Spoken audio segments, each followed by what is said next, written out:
Hello everyone. Greetings from Shri Saha Kelkar College Devgad. Myself Professor Rashmi Hirlekar and welcome to the session of financial accounting. Outcome of this lecture. In today's lecture, we will discuss about various accounting terminologies such as capital, asset, liabilities, inventories, debtors and creditors. The first one is capital. Capital, it is also called as equity or owner's equity. विद्यार्थी मित्रांनो, कॅपिटलला काही ठिकाणी equity असंही म्हटलं जातं किंवा owners equity असंही म्हटलं जातं. Now we will see what is the meaning of capital. The total amount invested into the business by the owner is called capital. कॅपिटलचा अर्थ इथे दिलेला आहे की एकूण व्यावसायिकाने व्यवसायामध्ये गुंतवलेली जी रक्कम आहे त्याला आपण कॅपिटल असं म्हणतो. The excess of asset over liabilities is also called as capital. म्हणजे व्यवसायामध्ये ॲसेट्स ज्या आहेत त्या ॲसेट्स लायबिलिटीज पेक्षा कितीने जास्त आहेत त्याला सुद्धा कॅपिटल असं म्हणतात. It is shown by equation capital is equal to assets minus liabilities. Thus, capital means amount invested by the owner of a business in the business. व्यवसायामध्ये मालकाने जी गुंतवणूक केलेली आहे त्यालाच कॅपिटल असं म्हणतात. Now we will discuss about meaning of asset. Asset means properties created in the business for economic benefit. ॲसेटचा अर्थ asset म्हणजे प्रॉपर्टी आहे आणि ही व्यवसायात तयार केली जाते किंवा निर्माण केली जाते म्हणजे व्यवसायात आणली जाते फॉर इकॉनॉमिक बेनिफिट. ज्याच्यातनं इकॉनॉमिक बेनिफिट मिळतात त्यालाच ॲसेट असं म्हणतात. The type of assets. There are 3 types of asset. खरं म्हणजे 3 मेन टाइप्स आहेत, पण तुमच्यापुरती मी फक्त तुम्हाला 2च टाइप इथे सांगणार आहे. तर अर्थात हे जे टाइप्स आहेत तर ते कशावरून ठरतात तर on the basis of duration. आता बेसिस ऑफ ड्युरेशन वर 2 टाइप्स होतात. Fix asset, current asset. Fix ॲसेटलाच नॉन करंट ॲसेट असंही म्हणतात. तर फिक्स ॲसेट म्हणजे काय? These are the assets which gives economic advantage for more than 1 year. म्हणजे ज्या ॲसेटमधनं इकॉनॉमिक ॲडव्हान्टेज एका वर्षापेक्षा जास्त कालावधीसाठी मिळत असतो त्याला फिक्स ॲसेट असं म्हणतात. Current asset, these are the assets which gives economic advantage for less than 1 year. म्हणजे करंट ॲसेट याचा अर्थ की ज्याच्यातनं आपल्याला इकॉनॉमिक ॲडव्हान्टेज एका वर्षापेक्षा कमी कालावधीसाठी मिळतो त्याला करंट ॲसेट असं म्हणतात. तिसरा जो प्रकार आहे तो फिक्शिशियस ॲसेट. तो तुम्हाला आता अभ्यासासाठी नाहीये. फिक्स ॲसेटचं उदाहरणार्थ सांगायचं झालं तर मशिनरी, लँड, बिल्डिंग हे फिक्स ॲसेटची उदाहरणं आहेत. करंट ॲसेटमध्ये कॅश, डेटर्स, स्टॉक हे करंट ॲसेटमध्ये येतात. आता स्टॉक म्हणजे काय तर न विकलेला माल. हा न विकलेला माल तुम्ही विकून त्याचं पैशात रूपांतरण करू शकता. That is why it is current asset. Debtors जे असतात, डेटर्स म्हणजे ज्यांच्याकडनं आपल्याला पैसे यायचे, त्या कन्सेप्ट आपण बघणार आहोत पुढे. तर ते साहजिकच एक 2-3 महिन्यांनी आपल्याला पेमेंट करणार असतात म्हणून they are called as current asset. तिसरा इथे टाईप सांगितलेला आहे tangible asset and intangible asset. तिसरा आणि चौथा. तर हे खरं म्हणजे कशा प्रकारचं asset is in which form, त्या फॉर्मवर बेसिस टँजिबल आणि इनटँजिबल असं त्याचं क्लासिफिकेशन होतं. तर tangible asset, the assets which have physical existence which can be touch, seen, feel. म्हणजे ज्या फिजिकली अस्तित्वात आहेत, ज्या आपल्याला डोळ्यांनी दिसतात, आपण त्या ॲसेटला स्पर्श करू शकतो, त्या जाणवतात, त्यांना टँजिबल ॲसेट असं म्हणतात. आता उदाहरणार्थ मशिनरी, लँड, बिल्डिंग फिजिकली दिसते आपल्याला म्हणून त्यांना टँजिबल ॲसेट असं म्हणतात. Intangible asset, these are the assets which don't have physical existence. म्हणजे फिजिकली त्या अस्तित्वात नसतात, which cannot be touch seen, ज्यांना आपण स्पर्श करू शकत नाही, आपल्याला त्या दिसत नाहीत. These are called intangible asset. आता अशा इंटँजिबल ॲसेट कोणत्या व्यवसायातल्या? तर मुळात बघा, इथे आपण पहिल्यांदा बघितलं की asset means properties which are created in a business for economic benefit. म्हणजे व्यवसायामध्ये त्या तयार होतात कशासाठी? तर इकॉनॉमिक बेनिफिट आपल्याला त्यातून मिळतात म्हणून. तर इनटँजिबल ॲसेटचं उदाहरण सांगायचं झालं तर व्यवसाय, आपण सपोज गेली काही 5 वर्ष व्यवसाय करतोय, तर त्या 5 वर्षामध्ये आपलं एक गुडविल तयार होतं. म्हणजे एखाद्या ठिकाणी 5 वर्ष आपलं दुकान आहे आणि त्या दुकानात आपण सातत्याने असतो, माल चांगला विकतोय, आपला नावलौकिक त्या बाजारपेठेत निर्माण होतो. दिस इज ऑल्सो ॲसेट. हे सुद्धा ॲसेट आहे आणि हे इनटँजिबल आहे, कारण नावलौकिक असं दिसतो का की माझं नाव किती आहे? नाही दिसत. पण त्या नावाचा उपयोग आपल्याला व्यवसाय करत असताना होत असतो. तर इंटँजिबल ॲसेट. तसंच आणखी क्लासिफिकेशन ऑफ ॲसेट आणखी दोन टाईप मध्ये होतं की मुव्हेबल ॲसेट, इनमुव्हेबल ॲसेट. आता हे मुव्हेबल ॲसेट म्हणजे काय? तर काही ॲसेट्स बघा एका ठिकाणाहून दुसऱ्या ठिकाणी नेता येतं. It is called movable asset. The asset which cannot be move, त्याला इममुव्हेबल ॲसेट किंवा मोबाईल आणि इममोबाईल असं सुद्धा म्हणतात. आता मुव्हेबल म्हणजे कोणतं? तर बघा, मी मशिनरी आणली किंवा गाडी आणली, अं, किंवा फर्निचर आणलं, तर हे आपण एका ठिकाणाहून दुसऱ्या ठिकाणी नेऊ शकतो. पण समजा जमीन विकत घेतली मी देवगडमध्ये, तर देवगडमधली जमीन मला उचलून मुंबईत नेता येईल का? नाही. It is immovable asset. किंवा मी देवगडमधल्या जमिनीत बिल्डिंग बांधली, तर बिल्डिंग ही इममुव्हेबल आहे, कारण ती उचलून मला दुसरीकडे कुठेही नेता येणार नाही. म्हणजे अशा प्रकारे on the basis of different base we can classify assets into different types. Assets बघितल्या. Now we will discuss about liabilities. आता liabilities काय आहेत? These are the amount payable by business. These are outstanding obligations of the business. बघा, liabilities काय आहेत? These are the amount payable by the business. Liabilities म्हणजे व्यवसायाची देणी, payable by the business. These are outstanding obligations of the business. व्यवसायाचे outstanding obligations, जी देणी आहेत त्याला liabilities असं म्हणतात. We can also classify liabilities into different types such as internal liabilities, external liabilities. What is the meaning of internal liabilities? The amount payable by business to its owner is known as internal liabilities. म्हणजे मालकाला जी देणी आहेत, मालकाला द्यायचे आहेत परत पैसे, व्यवसायाच्या मालकाला जी देणी असतात त्याला इंटरनल लायबिलिटीज असं म्हणतात. उदाहरणार्थ कॅपिटल, म्हणजे मी व्यवसायात पैसे गुंतवले, व्यवसाय सुरू केला.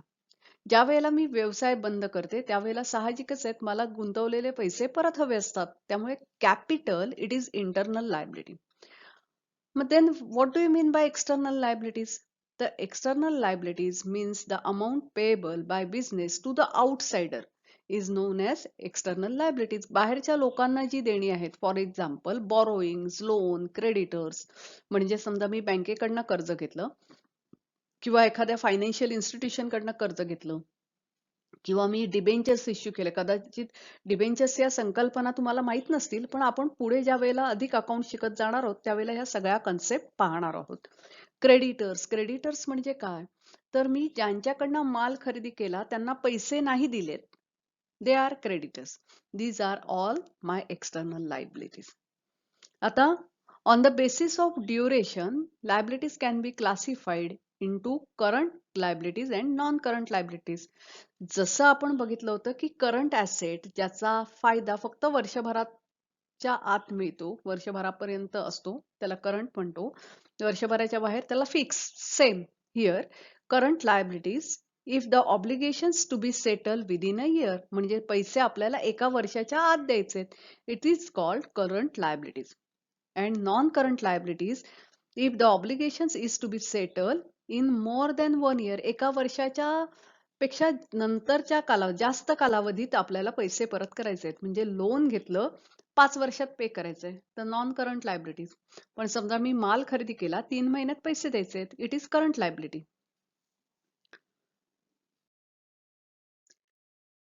Now we will discuss about next concept, that is inventory, stock in trade or stock of goods. आता स्टॉक ऑफ गुड्स म्हणजे आपल्याला मालाचा साठा असं शब्दशः अर्थ कळतो की या व्यवसायातला स्टॉक, यालाच इन्व्हेंटरी हा शब्द आहे. कॉस्टिंग मध्ये हा इन्व्हेंटरी जास्त करून वापरला जातो. So we will see what is the meaning of stock. The stock of goods, मालाचा साठा, स्टॉक म्हणजे काय, तर goods lying unsold is known as stock. म्हणजे न विकलेला माल जो पडून आहे बिझनेस फर्म मध्ये, it is called stock. Then what is the meaning of goods. मुळात गुड्स म्हणजे काय, तर आपल्याला स्टॉकचा अर्थ कळेल. तर इथे आपण गुड्सचा अर्थ बघणार आहोत. प्रोडक्ट और merchandise purchase with an intention to be sold is called goods. म्हणजे जो माल आपण पुन्हा विकण्याच्या इंटेन्शनने खरेदी केलेला आहे त्याला गुड्स असं म्हणतात. आणखीन एक गुड्सची डेफिनेशन आहे, commodity in which trader deals is known as goods. बघा, commodity in which trader deals is known as goods म्हणजे व्यावसायिक ज्या कमोडिटीचा व्यापार करतो त्याला गुड्स असं म्हणतात. तर जो माल आपण विकण्याच्या इंटेन्शनने घेतला आहे त्याला गुड्स असं म्हणतात. आता यासाठी मी एक इथे एकच उदाहरण घेतलेलं आहे. एक फर्निचर मार्टचं दुकान आहे, हे आपण इथे बघतोय. He is furniture mart seller, म्हणजे हे दुकान आहे. आणि दुसरं जे दुकान आहे तो कॉम्प्युटर विक्रेत्याचं दुकान आहे. ही 2 दुकानं आहेत. आता समजा फर्निचर मार्ट वाल्याने काय विकतोय, तो फर्निचर विकतोय आणि कॉम्प्युटर सेलर काय विकतोय, तो कॉम्प्युटर विकतोय. हा जो कॉम्प्युटर वाला जो आहे त्याला दुकानात कॉम्प्युटर डिस्प्ले करण्यासाठी म्हणून त्याला फर्निचर हवंय आणि फर्निचर विकत घेण्यासाठी तो गेला कुठे, फर्निचर मार्ट मध्ये गेला. त्याने काय केलं, तर या फर्निचर मार्टच्या दुकानात ना फर्निचर खरेदी केलं. हे जे कॉम्प्युटर वाल्याने फर्निचर खरेदी केलेलं आहे, तर हे फर्निचर कॉम्प्युटर वाल्यासाठी काय आहे, तर ऍसेट. कारण का, ही त्याची प्रॉपर्टी आहे. त्या फर्निचरवर तो डिस्प्ले करणार आहे त्याच्या लॅपटॉपचे किंवा कॉम्प्युटरचे. So furniture is a asset to computer seller. पण फर्निचर मार्ट वाल्याने हे फर्निचर विकलं आणि फर्निचर मार्ट वाल्याने विकलं, तर आपण मगाशीच डेफिनेशन बघितली की trader in which, commodity in which trader deals, म्हणजे ज्या कमोडिटी मध्ये विक्रेता व्यवहार करतो त्याला गुड्स असं म्हणतात. म्हणजे जो माल पुनर्विक्रीच्या हेतूने विकत घेतलेला आहे त्याला गुड्स म्हणतात. त्यामुळे हे जे फर्निचर आहे, हे फर्निचर फर्निचर मार्ट साठी गुड्स आहे, तर कॉम्प्युटर सेलर्स साठी ऍसेट आहे. आता फर्निचर मार्ट वाल्याचा व्यवसाय खूप वाढलाय आणि त्याला वाटायला लागलं की अरे नाही, मी बिल जे आहेत फर्निचर विकत माझ्याकडनं नेतात त्यांची बिल्स मी हाती लिहून न देता मला प्रिंट द्यायचे. तसंच मला हिशोब ठेवण्यासाठी म्हणून मला कॉम्प्युटर हवा. He went to the computer seller आणि त्याला सांगितलं की मला असं असं कॉम्प्युटर हवा. कॉम्प्युटर सेलरने त्याला कॉम्प्युटर दिला. आता हा कॉम्प्युटर सेलरने कॉम्प्युटर विकला, तर कॉम्प्युटर सेलर्सचा कॉम्प्युटर हे काय आहे, गुड्स आहे. पण फर्निचर मार्ट वाल्यासाठी कॉम्प्युटर हे ऍसेट आहे. इथे क्लिअर झालं का, की जो माल पुन्हा विकण्याच्या हेतूने घेतलेला असतो, ज्याच्यातनं प्रॉफिट कमवायचं असतं, त्याला गुड्स असं म्हणतात. आणि फर्निचर म्हणजे ऍसेट आहे. हे काही पुन्हा विकण्यासाठी घेतलेलं नसतं, ते आपण व्यवसायामध्ये काही गोष्टी डिस्प्ले करण्यासाठी, वापरण्यासाठी घेतलेलं असतं. Next one, debtors. Debtors is also known as account receivable and trade receivables. म्हणजे डेटर्सलाच अकाउंट रिसिवेबल पण म्हणतात, ट्रेड रिसिवेबल्स पण म्हणतात. आता डेटर ही संकल्पना काय आहे ही बघण्यासाठी म्हणून आपण इथे एक इक्वेशन घेतले की टोटल सेल्स म्हणजे एकूण किती विक्री झाली त्या वर्षभरात तर is equal to cash sales plus credit sales. म्हणजे काही माल आपण रोखीने विकला तर काही माल उधारीने विकला. Cash sales means what? Cash sales, the payment is received immediately. Where we received payment immediately. माल विकल्याबरोबर पैसे मिळतात. It is called cash sales. And in credit sale, payment is not received immediately. म्हणजे क्रेडिट सेल मध्ये आपल्याला पैसे लगेच मिळत नाहीत, तर काही महिन्यांनी मिळतात. आता हे जे पैसे आपल्याला 2-3 महिन्यांनी यायचे आहेत, ज्यांच्याकडनं यायचे आहेत त्यांना डेटर्स असं म्हणतात.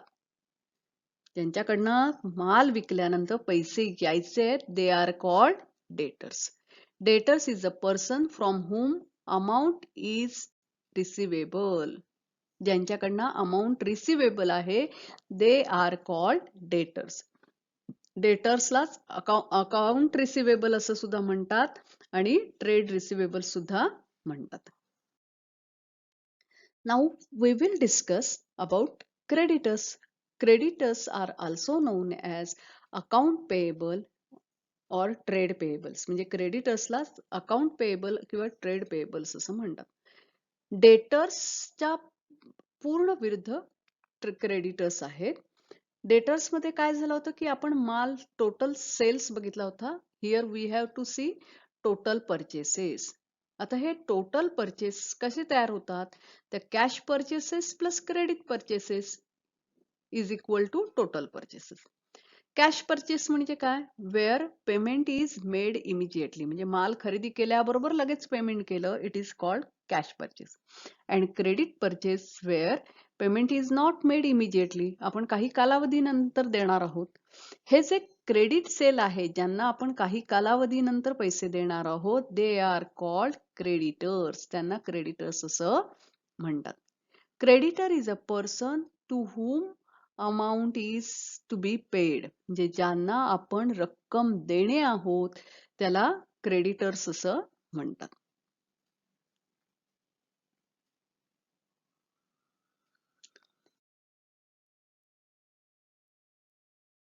So today we have discussed about various accounting terminologies such as capitals, goods, stock, debtors, creditors, liabilities, etc. So thank you for today. We will meet again in next lecture. Thank you. Happy learning to you.